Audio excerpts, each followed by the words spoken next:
Hello, अस्सलाम वालेकुम। कैसे हैं आप सब लोग? उम्मीद करती हूँ आप सब लोग खैरियत से होंगे और अल्हम्दुलिल्लाह मैं भी बिल्कुल ठीक-ठाक हूँ। हर रोज़ की तरह आज की सुबह का आगाज़ भी सिर्फ़ काम, काम और सिर्फ़ काम से हुआ है। सोते-सोते काम और उठने के बाद फिर से काम शुरू हो जाते हैं। वैसे तो हर घर में ये ऐसा होता है, सुबह का आगाज़ जो होता है वो कामों से ही होता है।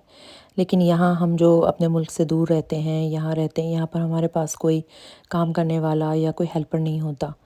और ना ही हमारे घर में इतने लोग होते हैं कि थोड़ा बहुत हाथ बटा दें। तो शुरुआत ही काम से होती है और सारे काम खुद करने पड़ते हैं। तो आज का दिन भी मेरा बहुत बहुत बिज़ी रहा और माशाल्लाह आज के दिन मैंने बहुत काम निपटाए। कोई-कोई दिन ऐसा होता है ना कि आप उठते हैं और आप में इतनी ज़्यादा एनर्जी होती है कि आपको लगता है कि आप आज बहुत सारे काम कर लेंगे। जो काम काफ़ी दिनों से पेंडिंग पड़े होते हैं और आप सोच रहे होते हैं आपको करना होता है और कोई दिन इतना एक्टिव दिन होता है कि आप वो सारे पेंडिंग काम ख़त्म कर लेते हैं। तो बस मेरे साथ भी यही हुआ था। आज मेरे सा काफ़ी सारे मुझे आर्ट और क्राफ्ट से रिलेटेड काम करने थे। मेरे साथ काफ़ी सारे प्रोजेक्ट्स पड़े थे और उन सब को आज ही मैंने शुरू कर दिया था और वो इंशाल्लाह आप आगे चल के देखेंगे। सफाई भी हुई और मशीन लगाने के बाद मैंने सोचा अब सुबह ही जो है वो खाना चढ़ा दिया जाए, क्योंकि अगर खाना पका के फ़ारिग हो जाओ तो समझो सबसे बड़ा काम तो आपका निपट गया। तो यहाँ मैं बना रही थी कोफ्ते। कोफ्तों के लिए मैंने जो है वो ऑयल में साबुत गरम मसाला डाला, उसके बाद ब्राउन प्याज और 2 टमाटर डाल के उसको ब्लेंड कर लिया। उसमें नमक, मिर्च, हल्दी और बस नमक, मिर्च, हल्दी डाली थी और उसके बाद जो है उसको भुनाई पे रख दिया। अब वो भुनाई पर था, उसमें पानी डाल के रख दिया था कि थोड़ी देर पकेगा, भुनेगा। इतने मैंने कहा दूसरा काम किया जाए। कल मैं जो हूँ थोड़ी ग्रॉसरी की थी तो मैंने ये बिस्किट का जार नहीं फ़िल किया था, क्योंकि मुझे था कि मैंने कहा पुराने निकाल दूँ, जो टूटे हैं वो निकाल दूँ, जार को साफ़ कर दूँ और फिर नई फ़िलिंग करूँ। तो क्योंकि क्या होता है कि बच्चे ऊपर-ऊपर के बिस्किट उठा लेते हैं और जो टूटे हुए हैं वो टूटे हुए पड़े रह जाते हैं, खाते ही नहीं हैं। तो फिर जब होता है कि मुझे फ़िलिंग करनी होती है तो फिर मैं सारे निकालती हूँ, जार को साफ़ करती हूँ और फिर से फ़िलिंग करती हूँ और जो टूटे हुए बिस्किट होते हैं उनको प्लेट में रख लेती हूँ और ऊपर ही रख देती हूँ, तो फिर बच्चे आते-जाते उसको पहले ख़त्म कर लेते हैं। ये काम करने के बाद फिर मैंने सोचा कि चलो अभी तो खाना पक ही रहा है तो थोड़ी-सी ड्रॉज़ की सफ़ाई कर लूँ। ये भी काफ़ी दिनों से पेंडिंग पड़ा हुआ था और इसके लिए मैं 2 नई बास्केट्स लेकर आई थी, तो उसमें मुझे सब अरेंज करना था। तो बस आजकल टल रहा था तो मैंने सोचा कि फटाफट ये काम भी कर लिया जाए। जब किचन में रहना है, खाना ही चढ़ाना है, क्योंकि जब खाना चढ़ा हुआ हो तो फिर मैं ज़रा किचन में ही रहती हूँ। क्योंकि अगर मैं किचन से बाहर निकल जाऊँ तो मेरे ज़हन से खाने का निकल जाता है और अमूमन मुझे जब पता चलता है जब खाने की स्मेल आती है। तो यहाँ जो है वो मैं थोड़ी-सी सेटिंग चेंज कर रही थी। इस ड्रॉज़ में जो है वो मैं अपने डेली रूटीन की जो किचन में टॉवल्स यूज़ होती हैं वो और जो रोटी का कपड़ा होता है वो रखती हूँ। तो मैंने सोचा थोड़ी-सी सेटिंग चेंज करूँ और ऐसी गुंजाइश बनाऊँ कि सब सेपरेट भी रहो, ऑर्गेनाइज़ भी हो और ज़्यादा चीज़ें भी आ जाएँ। तो इसलिए मैं यहाँ पर जो है वो टॉवल्स वग़ैरह रख रही हूँ जो किचन में यूज़ होती हैं। कोशिश मेरी होती है कि अगर कोई टॉवल या कोई कपड़ा ख़राब हो गया है तो मैं इसको फेंक दूँ और नया ले आऊँ। तो मैं फेंकती उसी सूरत में हूँ जब मैं नया लाती हूँ, और जब मैं नया लाती हूँ तो कोई ना कोई पुराना निकाल देती हूँ। क्योंकि बहुत ज़्यादा चीज़ें या बहुत ज़्यादा सामान मैं रखना पसंद नहीं करती। मुझे ऐसा लगता है कि लिमिटेड सामान होना चाहिए और अच्छा और साफ़-सुथरा होना चाहिए। ख़ास तौर पे किचन की चीज़ें तो बहुत साफ़-सुथरी होनी चाहिए। कोई भी चीज़, कोई भी बर्तन मुझे ऐसा लगता है कि काफ़ी अरसे से इस्तेमाल हो रहा है और अब इसका मतलब वो बात नहीं रही है जैसे जब वो नया आया था, थोड़ी-सी उसकी लुक ख़राब हो रही है या शक्ल ख़राब हो रही है, तो फिर मैं उसको चेंज कर देती हूँ। तो ज़रूरी नहीं है कि आपका किचन का सारा सामान एक साथ ही चेंज करें, एक-एक करके भी चेंज किया जा सकता है, तो आहिस्ता-आहिस्ता करके सारी चीज़ें नई हो जाती हैं। तो यहाँ मैंने वो वाली बास्केट हटाकर और मैंने दूसरी बास्केट्स लेकर आई थी, उसमें मैंने सारा तरीके से सेट करके सेपरेटली रख दिया। तो चेंज भी हो गया था और मुझे बहुत अच्छा भी लग रहा था, साफ़-सुथरा भी लग रहा था। कभी-कभी बस ज़रा सी चेंजिंग ना बहुत एक नया लुक दे देती हैं, बहुत अच्छा लगता है, आपको बहुत अच्छा फ़ील होता है। मैं कभी ऐसा भी करती हूँ कि किसी कमरे की चीज़ दूसरे कमरे में सेट कर देती हूँ, दूसरे कमरे की चीज़ उस कमरे में सेट कर देती हूँ। तो ऐसा लगता है कि जैसे नया लुक आ गया है, फ्रेशनेस भी आ जाती है। थोड़ा-सा एक ही जगह एक ही चीज़ टिपिकल पड़ी है बरसों से, सालों से, तो वो देखते-देखते भी दिल भर जाता है। तो अगर उसकी जगह चेंज कर दी जाए, रिप्लेस कर दिया जाए, तो वो अच्छा लगता है, नया लुक देने लगता है। यहाँ मैं मुस्तकिल काम ही चल रहे थे और इतने में मेरे देखें ये सालन में भुनाई हो रही थी, इसका पानी खुशक हो गया था और ऑयल जो है वो ऊपर आ गया था। तो जनाब यहाँ बन रहे हैं कोफ्ते। तो कोफ्तों का कीमा जो है वो मैंने पहले से तैयार करके फ्रीज़ करके रखा हुआ था। तो वो फिर मैंने निकाल दिया था रात को, तो फिर मैंने कहा चलो बस सिर्फ शोरबा बनाना होगा और कोफ्ते डाल दिए जाएँगे।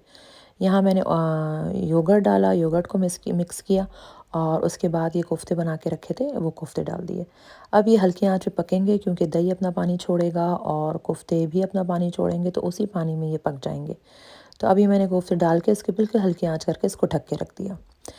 अब वो वहाँ ढक के रख रहा, हल्की आंच पे पक रहा है, तो यहाँ कपड़े काफ़ी पड़े थे, तो मैंने सोचा कपड़े तय कर लूँ जल्दी जल्दी, क्योंकि कपड़े अगर तय ना करो तो फिर वो जमा होते रहते हैं और बच्चे बस यहाँ से उठा उठा के इस्तेमाल करते रहते हैं। तो मैंने कहा इनको इनकी जगह पे पहुँचाया जाए, तय किया जाए और अपनी अपनी जगह पे ही चले जाएँ। तो मैं फिर ये कपड़े तय करने बैठ गई थी। कपड़े तय करने के बाद फिर मैं अलग अलग पाइल बना देती हूँ, हर बच्चे का अलग अलग, फिर वो उनकी अलमारियों में रखने में आसानी होती है। जिसके कपड़े का जो पाइल होता है वो उधर रख देती हूँ। ये देखें, इस तरह मैं अलग अलग करके तय करके रख देती हूँ। तो फिर बारी बारी सबके कपड़े ले जाती हूँ। वो तय करे हुए कपड़े रखे हैं और ये जो तय नहीं करे हैं इनको हैंग होना है। तो इस तरह से मेरा एक काम और भी हो गया। खाना तकरीबन तैयारी पे था, तो मैंने कहा चलो आज मीठा भी बना लूँ। काफ़ी दिन से मेरे हस्बैंड कह रहे थे, तो मैंने दूध चढ़ा दिया और मेरा खीर बनाने का इरादा था। यहाँ पर कोफ्ते जो जब उनमें अच्छी तरह से हल्की आंच पे रख दिए थे, जब अच्छी तरह से कोफ्ते जो है उनका पानी खुशक हो गया और तेल ऊपर आने लगा, तो कोफ्ते तैयार हो गए। तो उसमें मैंने हरा धनिया, हरी मिर्ची ढक के इसको तैयार कर दिया था। यहाँ दूध में उबाल आ गया था, तो मैंने लजीज़ा का खीर का पैकेट लिया था और वो डाल के उसको मैंने हल्की आंच पे रख दिया था। अब वो तकरीबन 20 से 25 मिनट हल्की आंच पे पकेगी और बीच बीच में मैं चमचा चलाती रहूँगी। यहाँ मैं जो है वो छोटी टेबल बना रही हूँ और ये लकड़ी का पीस था, उसके साथ ये मैंने लिए थे 4 जो हैं वो मोटे मोटे बीट्स टाइप के थे। उसके बाद उसको गोरिल्ला ग्लू से चिपका दूँगी। काफ़ी दिन से मैं सोच रही थी, मुझे करना था और बस आजकल आजकल आजकल हो रहा था। अब इसको लगा के मैं रख दूँगी ओवरनाइट और ये बहुत मज़बूती से जुड़ जाता है। गोरिल्ला ग्लू जो है वुड ग्लू ही होती है और बहुत अच्छी तरह जोड़ देती है।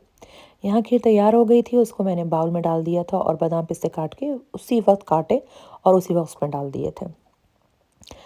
अच्छा, अब ये जो है ये दूसरा काम हो रहा है, ये रमज़ान के लिए तैयारी हो रही है। ये जो है मैं रेज़िन के बुकमार्क्स बना रही हूँ और इंशाल्लाह रमज़ान में मैं अपनी फ्रेंड्स को दूँगी। तो ये मेरा इरादा है, काफ़ी दिन से सोच रही थी और उसका सामान ला के मैंने रखा हुआ था और बस आजकल आजकल आजकल हो रहा था।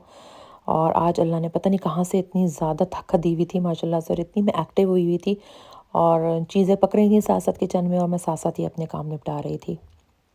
खीर चढ़ी हुई थी, तो फिर मैंने ये काम शुरू कर दिया।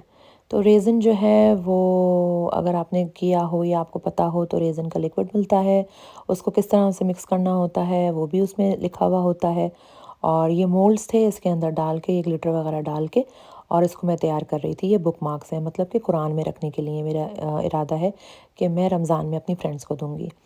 तो ये यहाँ वो बनाए जा रहे हैं। अब इसको रखा जाता है 24 घंटे के लिए और उसके बाद ये तकरीबन 24 घंटे के बाद जो है ये ड्राई होकर फिर सख्त हो जाते हैं और बहुत प्यारे लगते हैं।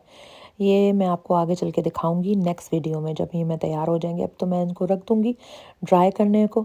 नेक्स्ट वीडियो में मैं आपको दिखाऊंगी ये ड्राई हो जाएंगे, फिर इनमें जो है मैं डोरियाँ लगाऊंगी और इनके ऊपर स्टिकर्स भी लगाऊंगी। तो वो मैं पूरा आपको डिटेल में इंशाल्लाह दिखाऊंगी।